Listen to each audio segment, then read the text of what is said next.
Bien le bonjour et bienvenue, c'est Clément, votre coach sport santé. Aujourd'hui dans cette courte vidéo, nous allons voir comment reprendre le sport en douceur. Mais juste avant, cliquez sur le bouton s'abonner qui est juste en dessous de la vidéo. Je rencontre souvent dans mes coachings des personnes qui veulent être plus actives physiquement, c'est pour ça qu'ils viennent me voir, et qui ont du mal à tenir sur la durée. Alors voici mes 7 conseils. Le premier, c'est qu'avant de commencer, il est bon de savoir si vous êtes opérationnel.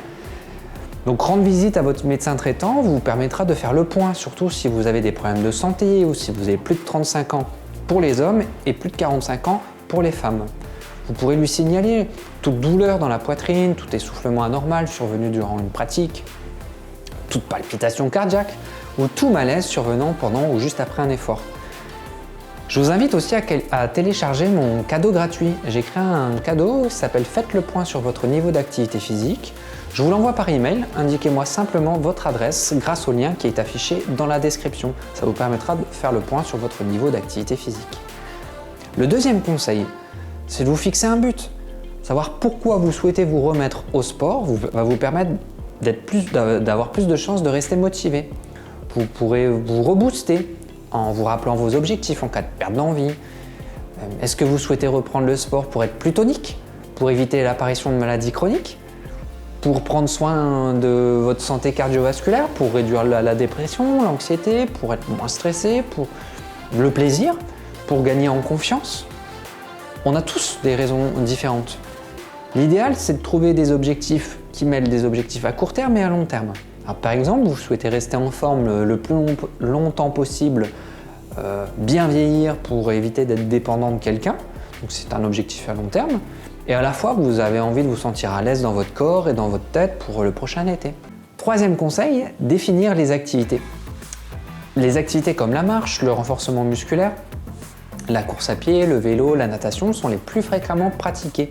Ces activités ont le mérite d'être flexibles. Vous pouvez les pratiquer quand et où vous le souhaitez et ne demandent pas de compétences particulières pour profiter des bienfaits et prendre du plaisir tout de suite. Par ailleurs, vous pouvez les pratiquer près de la maison, du travail ou de l'école. Il existe un tas d'activités qui peuvent être réalisées en intérieur ou à l'extérieur, seul, en famille ou avec des amis. N'hésitez pas à essayer pour savoir quelle est l'activité qui vous correspond au mieux. Vous pouvez très bien varier aussi en fonction de vos envies, en fonction de votre emploi du temps, en fonction de la météo. Quatrième conseil, c'est de se trouver du temps. Alors le manque de temps, c'est la principale raison évoquée chez moi pour ne pas pratiquer de l'activité physique. Alors avoir un plan vous permettra de vous aider à placer vos séances d'activité physique dans votre semaine. Prenez quelques minutes là maintenant tout de suite, vos agendas, papier et crayon en main et posez-vous la question suivante. Quelles vont être les plages horaires dans ma semaine qui seront dédiées au sport et uniquement à ça? Alors est-ce que c'est au moment de la pause déjeuner avec les collègues, après le boulot, le samedi ou le dimanche matin? Mettez pause et identifiez tout de suite ces moments-là. Donc, une fois que vous aurez ces moments-là, mettez par écrit votre plan. Par exemple, notez marcher 15 minutes les mardis et les jeudis après la pause déjeuner. Ou encore, aller à la piscine avec ma fille le dimanche matin de 10h à 11h. Plus votre plan sera précis, plus vous saurez quoi faire. Alors, un plan peut éviter de remettre la séance à plus tard. Planifier une action vous permettra la plupart du temps d'être plus régulier. N'hésitez pas à vous bloquer ces temps d'activité physique dans votre agenda et d'ajouter des rappels sur votre smartphone. Évidemment, rien ne vous empêche de réaliser des activités physiques de façon spontanée. Cinquième conseil, ne vous mettez pas trop la pression. Ne vous inquiétez pas lorsque vous loupez une séance, personne n'est parfait. Se laisser une marge de manœuvre vous évitera de rentrer dans le cercle vicieux de la culpabilité. Chacun définit ses propres objectifs et y applique à sa convenance sa marge de manœuvre. Par exemple, un compétiteur et un père de famille, ils n'auront pas les mêmes contraintes, les mêmes objectifs et donc leur marge sera également bien différente. Donc soyez flexible. Évitez de louper 2 séances à la suite. Vous pouvez aussi, je ne sais pas si vous en ressentez vraiment le besoin, replanifier votre séance manquée à un autre moment de la semaine. Le 6e conseil, c'est d'y aller progressivement.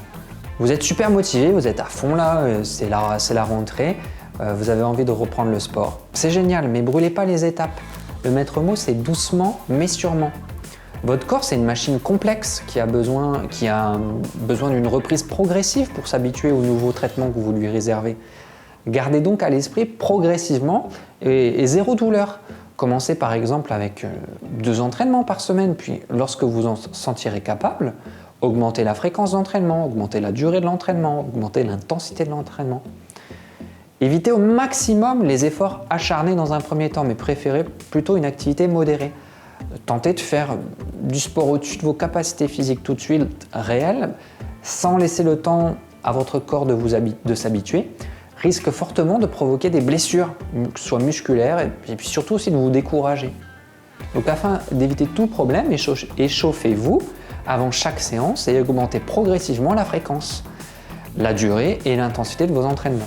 7e conseil, dernier conseil, c'est soigner votre hygiène de vie. Pour faciliter la progression de vos capacités physiques, vous aurez besoin d'une bonne hygiène de vie. Une voiture de course, elle a besoin d'un bon carburant et d'une bonne récupération optimale pour donner son plein potentiel. Il en est de même pour le corps humain. Le corps, il a besoin d'avoir une alimentation saine, d'un sommeil suffisant et de qualité pour pérenniser la pratique de l'activité physique. Donc bien manger, bien dormir. Et en plus, les scientifiques recommandent de boire régulièrement, environ 3-4 gorgées d'eau toutes les 30 minutes minimum, d'éviter les activités intenses quand il fait très chaud ou quand il fait très froid, donc à moins de 5 degrés, à plus de 30 degrés. Et éviter aussi dans les pics de pollution. Recommande aussi de ne pas fumer au moins 1 heure avant ni 2 heures après une pratique physique. De ne pas consommer non plus de substances dopantes et de ne pas faire de sport intense si vous avez de la fièvre. Si cette vidéo vous a plu, je vous invite à la liker, à la partager. Si ce n'est pas encore fait, abonnez-vous tout de suite à la chaîne. Vous pouvez tout de suite aussi télécharger le cadeau gratuit si vous ne l'avez pas encore fait. Et je vous dis à la semaine prochaine. Salut!